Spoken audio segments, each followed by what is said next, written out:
10,000 کی نوکری پہ رکھ لینے کی بات کر رہا ہے. تو یہ ضروری نہیں ہے کہ انجینئر ڈاکٹر بننے کے بعد ہی زندگی اچھی ہو سکتی ہے، بلکہ عالموں کی زندگی سے بہتر کسی کی زندگی نہیں، حافظوں کی زندگی سے بہتر کسی کی زندگی نہیں. کم سے کم ان کی زندگیوں میں خیر ہے، برکت ہے، سکون ہے اور راحت ہے. وہ کسی کا برا نہیں سوچتا، وہ کسی جھگڑے جھمیلے میں نہیں پڑتا. ہلکی سی برائی لوگ اس کے اندر دیکھ لیں تو سب چاروں طرف سے ان کو دبانے کی کوشش کرتے ہیں. مولوی صاحب کر کے یہی کرتا ہے، حافظوں کر کے یہی کرتا ہے. حالانکہ ایسی ہزاروں برائیاں ڈاکٹر انجینئر میں بھری پڑی ہے، کوئی بولنے والا نہیں. کیوں؟ تو مولانا تھوڑے، وہ حافظ صاحب تھوڑے، تو کچھ بھی کر سکتا ہے. اس کا مطلب کیا ہوا کہ دنیا آزادی دیتی ہے برائی کے لیے کہ تم مولوی نہیں ہو، جو چاہو کرو، مگر مولویوں کو رب العالمین نکیل ڈالتا ہے. خبردار تم مولوی ہو، غلط نہیں کر سکتے. ایک غلطی کی سب لوگ آگے، مولوی صاحب سنا ہے ایسا، ایک غلطی پر 10 لوگ آگے مسجد میں، امام صاحب خیریت نہیں ہے آپ کی، ہم نے سنا ایک غلطی پر اللہ اوپر یہ نکیل اللہ تعالیٰ ڈالتا ہے. برائیوں سے حفاظت ایسے ہوتی ہے. برکت کا یہ عالم ہے کہ مولوی حضرات اچھا ہی کھانا کھاتے ہیں، ہمیشہ اچھا ہی کھانا کھاتے ہیں، چاہے وہ دعوت میں کھائیں یا اپنے گھر میں کھائیں. کھانا بھی اچھا ہے، پوشاک بھی اچھا ہے، ہمیشہ چماچم وائٹ پریس کیا ہوا، صاف ستھرا. ہمیشہ ایک جوتا بھی پرانا ہوا جب تک دوسرا جوتا. یہ نہیں کہ چپی ڈال ڈال کے پہن رہے، مولوی چپی ڈال کے پہننے والا نہیں ہوتا. کماتا کب ہے؟ یہ برکتیں ہیں اس کی زندگی میں. نئے جوتے ہر سال، نیا موزہ، نئی ٹوپی، نیا مفلر، وائٹ کرتا پریس کیا ہوا، بنا پریس کے کام، ادھر بھی لگا ہوا. دوسرے لوگ عید میں تلاشتے چاہے کر بھول گئے، جسے لگتا ہے یہ وہ چیز تھی کہ جس کو برسوں میں حاصل کیا جانا تھا. یہ مولوی تو ہر دن لگا، بھولنے کا سوال ہی کہاں پیدا ہوتا. اس پر سے رومال، اس میں بھی خوشبو لگا ہوا. الحمدللہ یہ مولویوں کی زندگی کی برکتیں ہیں. ذرا تجزیہ کیجئے کمی کس چیز کی ہے.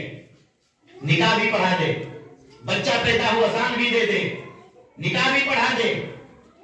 یہ ساری چیزیں مولویوں کے ذمہ ہے. مولوی نہ ہو تو معاشرہ کہاں جائے گا، کیا ہوگا؟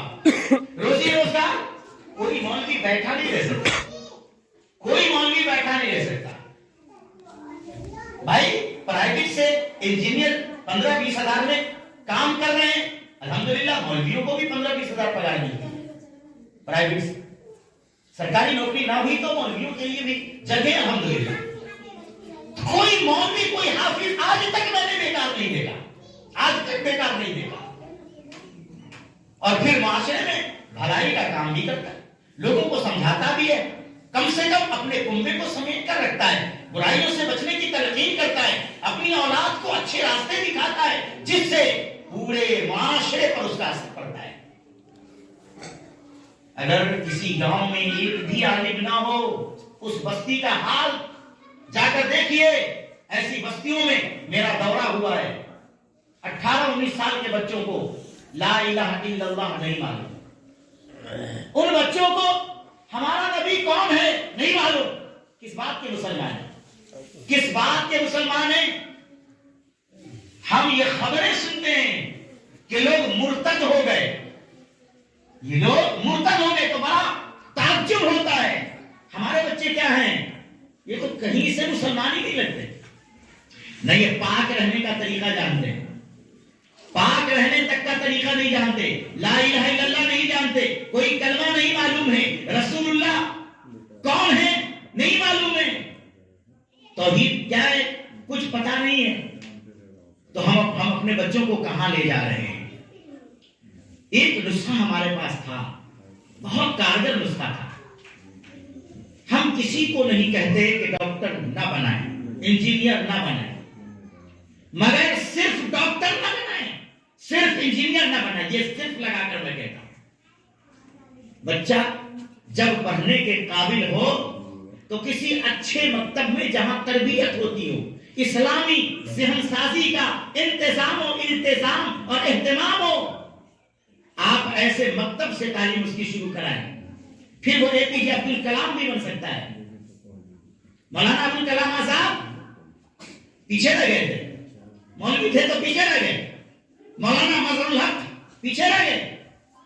سیاست کی باغ ڈور ان کے ہاتھوں میں تھی. ملک کا نظام سنبھالا انہوں نے, قوم کی رہبری کی ہے.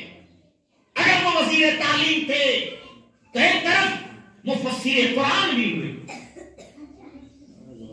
تو بہرحال قرآن و حدیث کی تعلیم سے انسان پسماندہ نہیں ہوتا. یہ ہماری فکر ہے, پسماندہ فکر ہے ہماری. لہذا میں سب سے ریکویسٹ کروں گا, سب سے ٹوٹلی, آپ نے اگر طے کر لیا ہے کہ ہمارا بچہ ڈاکٹر بننا ہے ہمارے بچے کو, تو آپ ضرور بنائیے, مگر اس کی تعلیم مکتب سے شروع کریں. پہلی جماعت تک, دوسری جماعت تک آپ مدرسے میں پڑھائیں, ساتھ ساتھ میٹرک کا فارم بھروائیے. میٹرک کر لے پھر آپ روٹ متعین کیجئے, اس سے پہلے مدرسہ میں پڑھوائیے. فرق کیا پڑتا ہے بھائی؟ اسکول میں پڑھ کے بھی وہ نرسری سے میٹرک تک جائے گا, مدرسے سے پڑھ کے بھی وہ میٹرک تک جائے گا. لیکن اس لائن سے جانے میں کیا ہوگا کہ وہ دین کو سمجھ لے گا, اسلام کو جان لے گا, اس کے نفس کی تطہیر, اس کا تزکیہ ہوگا, وہ قوم و ملت کے لیے خیرخواہ اور فائدہ مند ہوگا. ایسا انسان اگر ڈاکٹر بنے تو ظاہر ہے اس کے دل میں ہمدردی ہوگی, اللہ کا خوف ہوگا, وہ غریبوں کا مسیحا بنے گا, قوم کا چہیتا بنے گا, قصاب نہیں کہلائے گا, لٹیرا نہیں کہلائے گا. اور جو ڈاکٹر صرف ڈاکٹر بنا, کانوینٹ سے پڑھ کے گیا, ABCD سے شروع کی تعلیم, اور شروع میں D سے ڈاگ پڑھا ہے, ظاہر ہے وہی فطرت اس کے اندر آئے گی. وہ نوچے گا, کھسوٹے گا, ICU کے بہانے اور کن کن چیزوں کے بہانے, مردے کا بھی پیسہ کرتا ہے, 4 دن پہلے مر گیا, پیسہ لوٹ رہا ہے. اسلام یہ نہیں سکھا سکتا ہے, اسلام ایسی تعلیم نہیں دے سکتا. لہذا اپنے بچوں کو بنیادی تعلیم تو دیجیے, ہر حال میں دیجیے. اگر واقعی میں تعلیم و تربیت کا کوئی ایسا ادارہ ہو تو اسکول کے بجائے مکتب میں پڑھائیے. مکتب سے پڑھا کر کسی اچھے ادارے, کیونکہ وہاں خرچ ہوتا ہے. اب مدرسہ بھی پہلے جیسا فری پڑھانے والا نہیں ہے, وہاں بھی خرچ ہوتا ہے. آپ اچھے ادارے میں ڈالیے, یہ سوچ کر کہ ہم اپنے بچوں کو صرف اسلام سے متعارف ہونے کے لیے پڑھا رہے ہیں کہ یہ اسلام کو جانیں, تاکہ اچھے ادارے میں آپ ڈال دیں, تھوڑا حدیث کو جانیں, حدیث ہوتی کیا ہے, وہ کم سے کم بلوغ المرام پڑھ لے, مشکات المصابیح شروع کر لے, ایک آدھ جلد. اور جب تک وہ ادھر میٹرک کی تیاری کرے, میٹرک کا ایگزام دے کر کے اپنا روٹ بدل لے, دین اس کے اندر, ایمان اس کے اندر مضبوط و مستحکم ہو جائے گا. تو یہ کام مسلمان کرتے نہیں, اور لوگ اپنی شان بڑھانے کے لیے اپنے بچوں کو کانوینٹ میں ڈال دیں. سب سے پہلے کانوینٹ میں, مدرسے میں اگر بچوں کو ڈالا گیا تو اللہ بیت اللہ شریف کی جو پہلی وحی آسمان سے اتری ہے اس کے مطابق تعلیم شروع ہوتی ہے.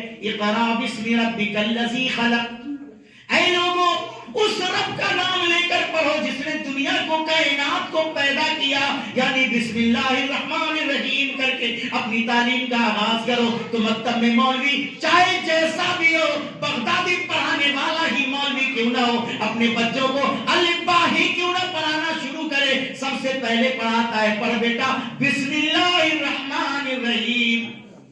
جس تعلیم کا آغاز اللہ کے نام پر ہو, اس تعلیم میں برکت نہیں ہوگی تو کیا ہوگا؟ پھر کانوینٹ میں جو آپ پڑھاتے ہیں وہاں بسم اللہ پڑھانے کا رواج ہی نہیں. وہ ایسے ایپل پڑھاتا ہے, بی سے بال پڑھاتا ہے, سی سے کیٹ پڑھاتا ہے, ڈی سے ڈاگ پڑھاتا ہے, پھر وہی ساری فطرتوں میں باتیں تبدیل ہوتی چلی جاتی ہے. وہ وہاں سے نکلتا ہے ہائے ہیلو, یہی تو سیکھ کر نکلتا ہے, گڈ مارننگ, گڈ ایوننگ, اس کے سوا وہ جانتا اور کرتا کیا ہے؟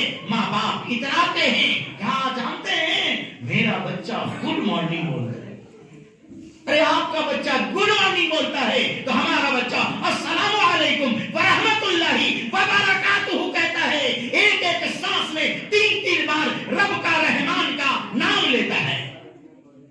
سلامتی کی دعائیں دیتا ہے. اس گڈ مارننگ میں کیا سلامتی کی دعا ہے؟ کیا رکھا ہے اس میں؟ اچھی صبح، بہتر صبح، کیا رکھا ہے اس جملے میں؟ السلام علیکم میں جو رکھا ہے الحمدللہ. ہمارا چھوٹا بچہ ہے السلام علیکم کہتا ہے کہ آپ پر اللہ کی سلامتی ہو، آپ برباد نہ ہو، آپ کا دن خراب نہ ہو، آپ کا وقت خراب نہ ہو، آپ کا مال خراب نہ ہو، آپ کی عزت خراب نہ ہو، آپ کی آبرو داؤ پہ نہ لگے. یہ دعا دیتا ہے السلام علیکم ورحمت اللہ. اور اللہ کی رحمتیں آپ کے اوپر ہوں، برکتیں آپ کے اوپر ہوں. اتنی عظیم دعا دینے والے کو آپ پسماندہ کہتے ہیں، مدرسے میں پڑھنے والا کہہ کر تانا کہتے ہیں.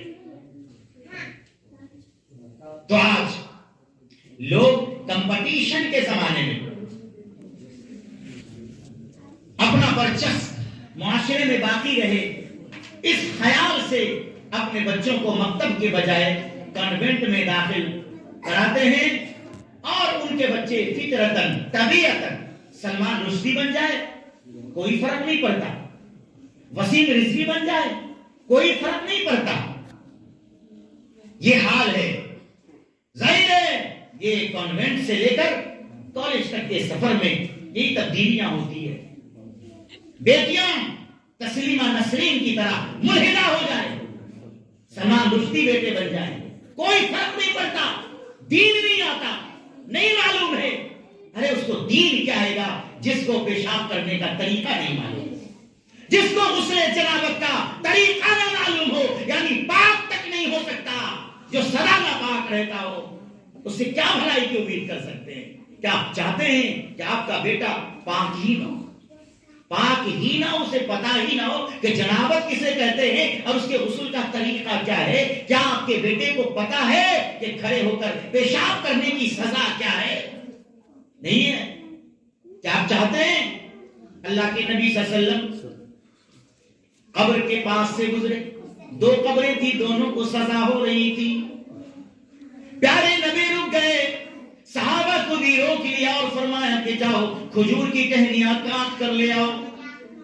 بمشکل کھجور کی ایک ٹہنی کاٹی گئی. پیارے نبی نے اس کے دو ٹکڑے کر دیے. ایک ٹہنی کا ٹکڑا ایک قبر پہ گاڑ دیا، جبکہ دوسری ٹہنی کو دوسری قبر کے اوپر ڈال دیا یا گاڑ دیا. آگے بڑھ گئے. اللہ کے نبی صلی اللہ علیہ وسلم سے صحابہ نے عرض کیا، اے اللہ کے نبی یہ کیا ہوا؟ کیا وجہ تھی؟ کیا بات ہوئی کہ آپ نے کھجور کی ٹہنیاں دونوں قبروں پہ ڈال دی؟ کہا اللہ کے نبی صلی اللہ علیہ وسلم نے فرمایا کہ ان دونوں قبر والوں کو قبر کے اندر عذاب ہو رہا. ہم نے محسوس کیا جب ہمیں بتایا گیا، ہم نے سوچا کہ جب یہاں سے ہم گزر رہے ہیں اللہ نے ہمیں جتنا سا اختیار دیا ہے اس اختیار کے نتیجے میں اتنا سا فائدہ پہنچ جائے. میں نے جو یہ ٹہنی گاڑ دی، پروردگار عالم اس معجزے کے اثر سے ان قبر والوں کو اس وقت عذاب میں تخفیف کر دے گا جب تک یہ ٹہنیاں قبر کے اوپر ہری رہیں گی. جب تک یہ ہری شاداب رہیں گی عذاب میں کچھ کمی ہو جائے گی. یہ معجزہ ہے، میرے اختیار میں اتنا تھا، میں نے یہ کر دیا.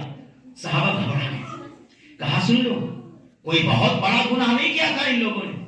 وما يعذبان لكبير، سن لو کہ ان دونوں قبر والے نے کوئی بڑا جرم نہیں کیا تھا، بڑی غلطی نہیں کی تھی، کوئی شرک کا کام بدعت کا کام نہیں کیا تھا، تعویذ گلے میں لٹکا کر نہیں گھومتا تھا، اپنے باہوں میں نہیں باندھ کر گھومتا تھا، سیپیاں اور دوسری چیزیں نہیں لٹکا لی تھی، قبروں کے طواف و سجدے نہیں کر لیے تھے. اس نے کوئی شرک کا کام نہیں کیا تھا، کوئی بڑا عظیم گناہ نہیں کیا تھا.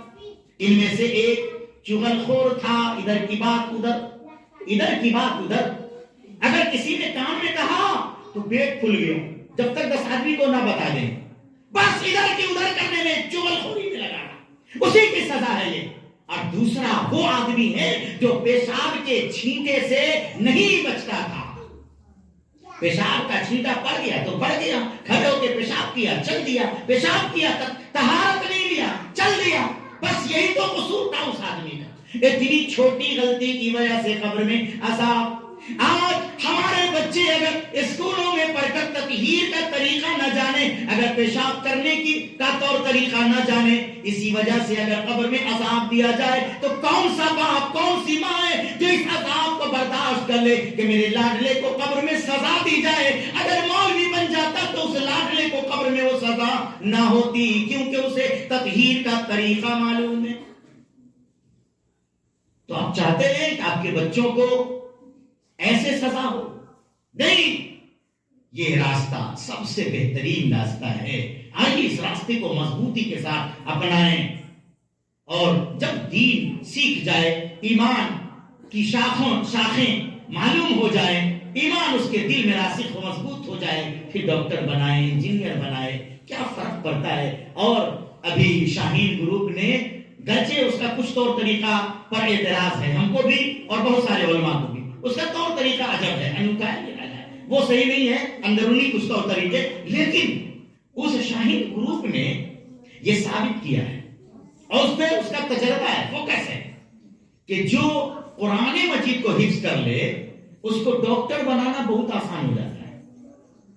لہذا جب سے یہ انگڑائی لی، مدارس کے فارغین نے اس فیلڈ میں اتنا بڑا جھنڈا گاڑا ہے کہ اس سے بلند کسی کا جھنڈا ہو ہی نہیں سکتا. ہر سال 10 20 علماء کرام MBBS نکالتے ہیں، اور آپ چاہیے دہلی جامعہ کے اندر ہر فیکلٹی میں مدرسے کے فارغین نے سکہ جما لیا. ہر فیکلٹی میں سب مدرسے سے پڑھ کے آئے ہوئے لوگ کہتے ہیں مدرسے میں پڑھ کے کیا کرو گے؟